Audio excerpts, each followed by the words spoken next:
Since the deadly attack on a California synagogue last month, Jewish leaders are now trying to find new ways to protect their congregations against anti-Semitic violence. One man who calls himself the tactical rabbi is lending his knowledge and experience as a firearms expert by providing active shooter drills and community defense training. The tactical Rabbi Raziel Cohen, owner of National Defense Firearms Training, joins us now with more. Rabbi, this is very unique. We haven't heard this. Why are you doing this? So unfortunately, the times that we live in today, we're seeing a lot of anti-Semitism, but it's not only against Jews, it's amongst all other religions, and it's definitely a huge issue that needs to be dealt with.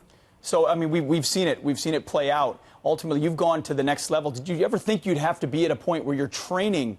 You've usually trained privately in law enforcement. Now you're training rank and file rabbis and others in the Jewish community to defend their synagogues. How did we get here? So I did originally start training privately military, law enforcement, and security agencies. I'm now going to see a lot more people from synagogues, from churches, from mosques, from all other groups looking for high-quality training because of the incidents that have been going on. It's definitely not something I wanted to happen, but it seems like we are unfortunately in a time where it is necessary. I'm curious, Rabbi, what the response has been in the Jewish community. I'm really appreciative that you're doing this. It's unfortunate that you have to do it because of the threats of anti-Semitic violence. But with your record I mean, trained in tactical response, counter-terror response, active shooter situations, you are the ideal candidate to go in and train these individuals. What has the reception been? So there obviously has been a lot of positive and negative feedback. There are obviously some people who don't feel that firearms should be used in these situations. And to an extent, I actually agree with that. The class that I had recently, we discussed that firearms are necessary, but they are the last step that should be taken in a defensive encounter.